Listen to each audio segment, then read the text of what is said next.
إن الحمد لله نحمده ونستعينه ونستغفره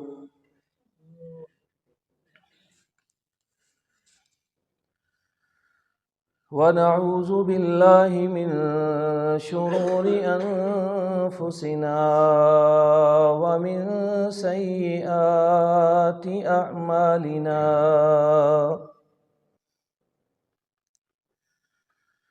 من يهده الله فلا مضل له ومن يضلل فلا هادي له وأشهد أن لا إله إلا الله وحده لا شريك له وأشهد أن محمدًا عبده ورسوله أما بعد فإن خير الحديث كتاب الله وخير الهدي هدي محمد صلى الله عليه وسلم وشر الأمور محدثاتها وكل محدثة بدعة وكل بدعة ضلالة وكل ضلالة في النار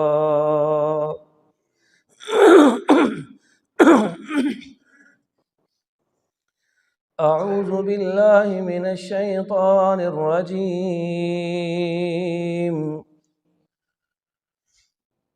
ويوم يعض الظالم على يديه يقول يا ليتني اتخذت مع الرسول سبيلا يا ويلتى ليتني لم أتخذ فلانا خليلا لقد أضلني عن الذكر بعد إذ جاءني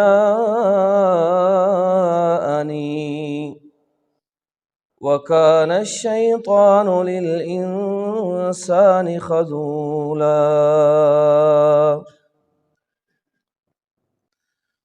اور جس دن ظالم اپنے دانتوں سے اپنے ہاتھوں کو کاٹے گا، کہے گا کاش کہ میں رسول کے ساتھ راستے پر چلتا، ہائے افسوس کاش کہ میں فلاں بندے کو اپنا دوست نہ بناتا، اسی بندے نے مجھے ہدایت سے گمراہ کر دیا، حالانکہ ہدایت مجھ تک پہنچ چکی تھی۔ اور شیطان انسان کو ذلیل و رسوا کر کے چھوڑ دینے والا ہے۔ محترم بھائیو، اللہ رب العالمین نے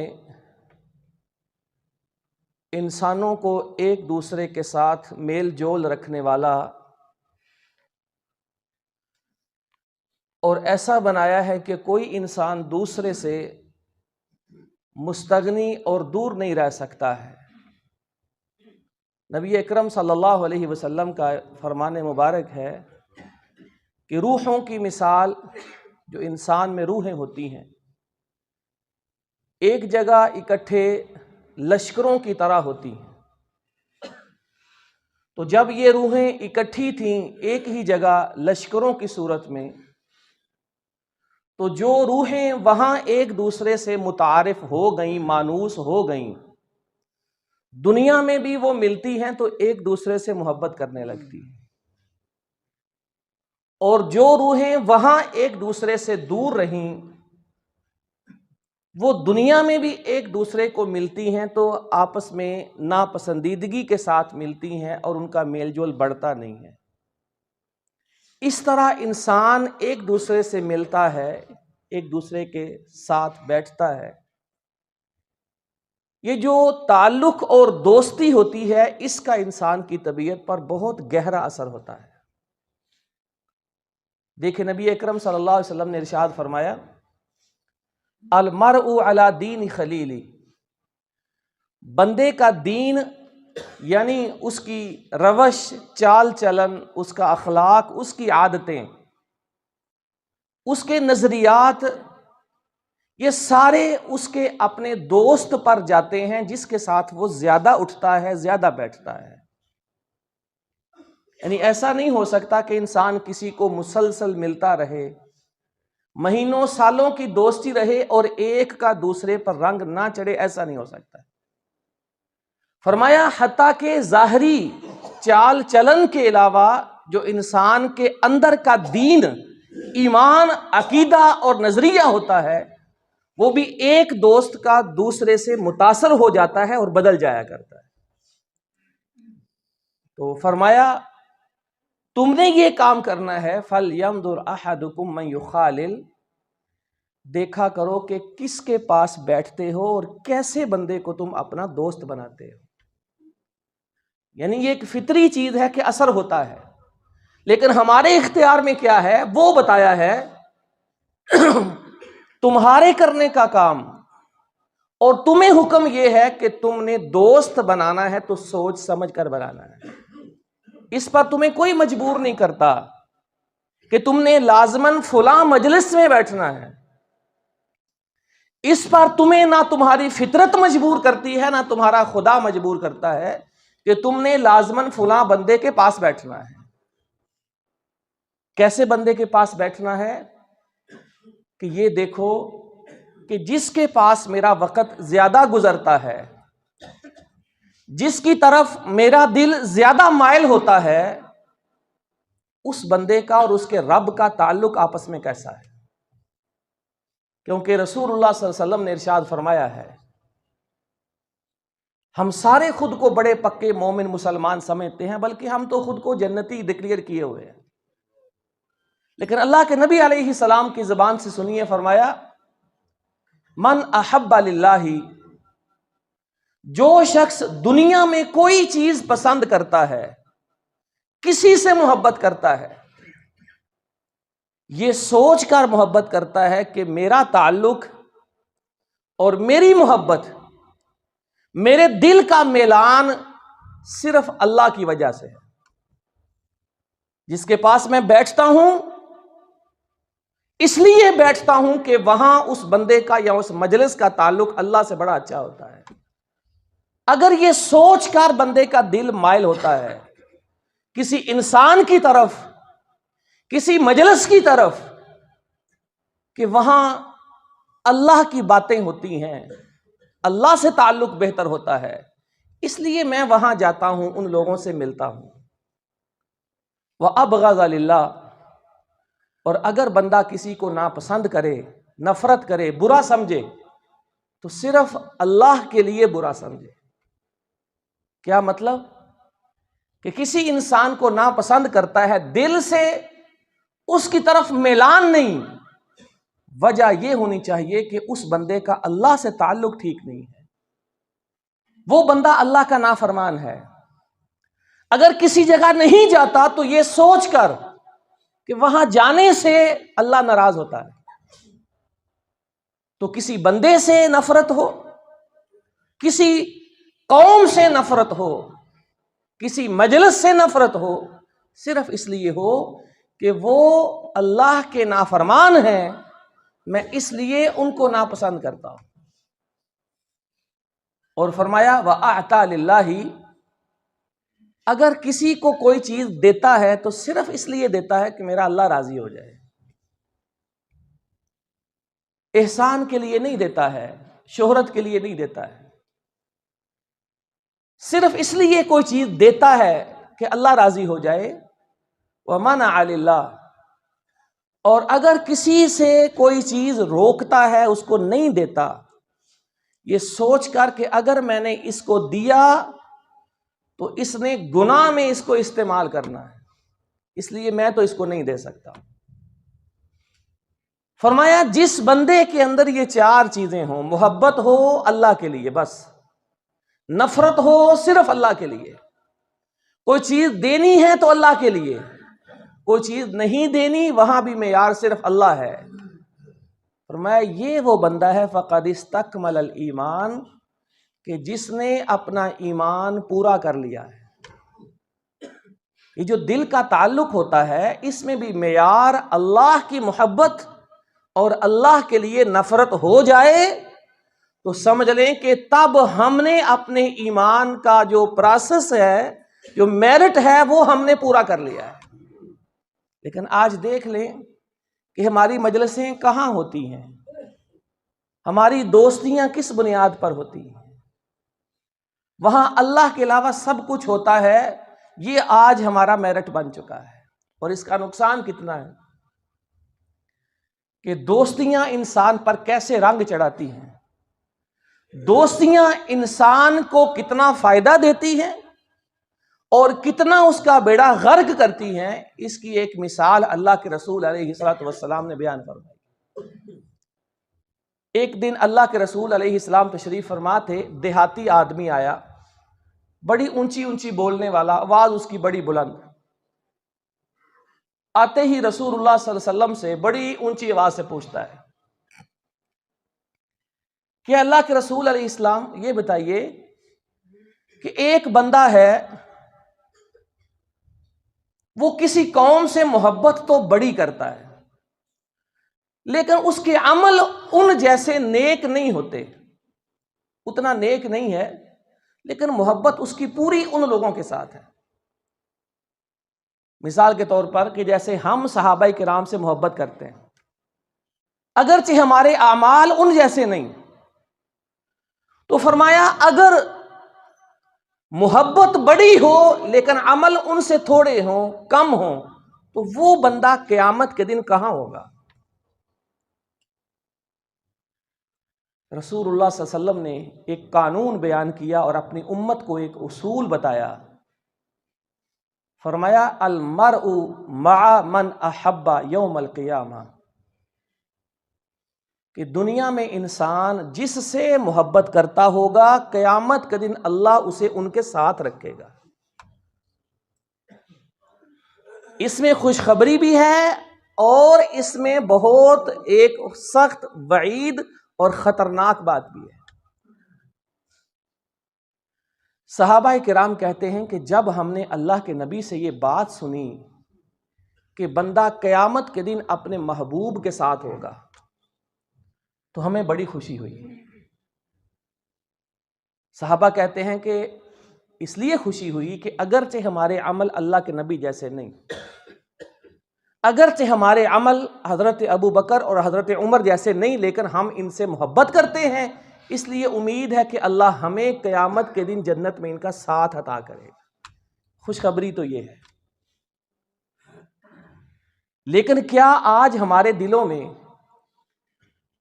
اللہ کے بعد انسانوں کی محبتوں کی جب باری آتی ہے تو کیا واقعتاً ہمارے دل میں سب سے اوپر اللہ کے نبی کی محبت پائی جاتی ہے؟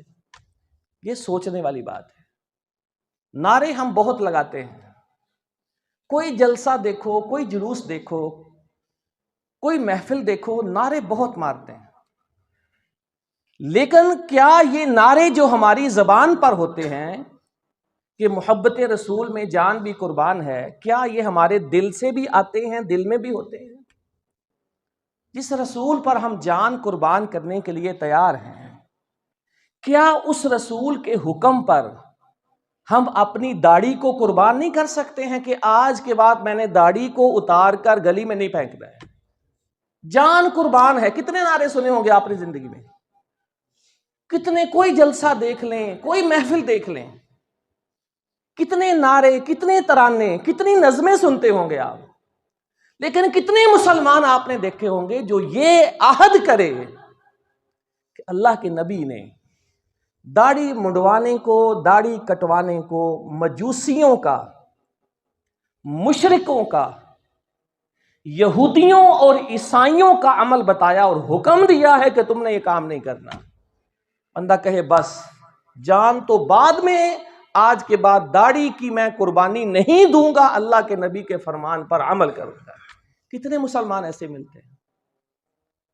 کتنے مسلمان ایسے آپ نے دیکھے ہوں گے جو نعرے تو بہت مارتے ہیں، محبت رسول میں جان بھی قربان، لیکن کتنے ہوں گے جو یہ کہے گا کہ اللہ کے نبی نے فرمایا ہے کہ رشوت لینے والا دینے والا لعنتی ہوتا ہے؟ یہ حدیث کے الفاظ ہیں۔ آج کے بعد میں نے رشوت لینی نہیں، میں نے رشوت دے کر کوئی ناجائز کام نہیں کرنا ہے۔ کتنے مسلمان ہمارے یہاں ایسے ہوتے ہیں؟ ہمارے ہاں نمازی ہوتے ہیں لوگ، حاجی بھی ہوتے ہیں، بڑے بڑے سخی بھی ہوتے ہیں، لیکن جب کسی کو سودا دیتے ہیں اس میں ملاوٹ، خیانت، دو نمبری کرنے سے باز نہیں آتے۔ ان کی محبت رسول کہاں جاتی ہے؟ انہوں نے اللہ کے نبی کا فرمان نہیں سنا، من غش فلیس منا، کہ جس نے دھوکہ دیا، جس نے فراڈ کیا، جس نے خیانت کی، جس نے کسی مسلمان کو نقصان پہنچایا، اس کا ہم سے کوئی تعلق نہیں ہے۔ یہ بچہ بچہ اس حدیث کو جانتا ہے، لیکن ہمارے مسلمان ماشاءاللہ بڑے اچھے ہوتے ہیں، دیکھنے میں بہت اچھے ہیں، لیکن جب پیسوں کی خرید و فروخت کی، چاہے مال کی بات ہو یا زمین جائیداد کی بات ہو، کچھ بھی ہڑپ کرنے سے وہ باز نہیں آتا۔ اس کا مطلب یہ ہوا کہ یہ نعرے صرف زبان پر تو ہیں، دل میں یہ اترے نہیں ہیں۔ اچھا، اس حدیث کو دیکھیں تو غور کریں، المرء مع من احب یوم القیامہ، کہ بندہ قیامت کے دن اپنے محبوب کے ساتھ ہوگا۔ اس حدیث کے الفاظ یاد رکھیے کہ بندہ قیامت کے دن اپنے محبوب کے ساتھ ہوگا۔ آج ہمارے نوجوانوں کے آئیڈیل کون ہیں؟ یہ ہے خطرناک بات کہ انجام سوچئے کیا ہوگا۔ ہمارے نوجوانوں کے آج دلوں کی دھڑکن، دلوں کے محبوب کون ہیں؟ کبھی آپ نے سنا کہ اپنے بیٹے جو جوان ہیں گھر میں، انہوں نے کبھی ابو بکر صدیق کا نام محبت سے لیا ہو اور ان کے نام کا ورد کیا ہو؟ اپنے بیٹوں سے سنا ہم نے؟ کبھی ہم نے سنا کہ ہمارے بچے، ہماری بچیاں حضرت عمر فاروق، حضرت عائشہ، حضرت فاطمہ، ان کا نام ایسے لیتے ہوں کہ جیسے کسی محبوب کا نام لیا جاتا ہے؟ کیونکہ جو جس سے محبت کرتا ہے اس میں دو باتیں ضرور ہوتی ہیں۔ نمبر ایک، اس کی زبان پر اپنے محبوب کا ذکر رہتا ہے، اور نمبر دو، اس کا چال چلن، اس کا کریکٹر، اس کی عادتیں، اس کا لباس، اس کی وضاحت اپنے محبوب جیسا بنتا چلا جاتا ہے۔ بنانا نہیں پڑتا ہے، وہ دل کی محبت اتنا جوش مارتی ہے، وہ دل کا ایمان اتنا مضبوط ہوتا ہے کہ جب وہ باہر نکلتا ہے تو پورے جسم کو محبوب کے رنگ میں رنگ کر ہی چھوڑتا ہے۔ لیکن آج نوجوانوں کی شکلیں دیکھیں تو کیا وہ اللہ کے نبی کی پیاری صورت جیسی ہمیں نظر آتی ہیں؟ حضرت ابو بکر اور حضرت عمر، ان جیسی پاکیزہ صورتیں ہمارے بیٹوں کی، ہمارے بھائیوں کی، ہمارے بچوں کی نظر آتی ہیں۔ ہم اپنی بیٹیوں کو، خواتین کو دیکھیں تو کیا ان کا پردہ، ان کی گفتگو، مردوں سے ان کا میل جول، ان کا رہن سہن حضرت عائشہ جیسا، حضرت خدیجہ جیسا، حضرت فاطمہ جیسا ہم کو اپنی فیملیوں میں، گھروں میں نظر آتا ہے؟ وجہ کیا ہے؟ وجہ خرابی یہاں ہے کہ دلوں میں یہ ہستیاں ہماری محبوب نہیں رہی ہیں۔ آج ہمارے محبوب کوئی کھلاڑی بنتا ہے، کوئی ایکٹر بنتا ہے، کوئی سیاستدان بنتا ہے۔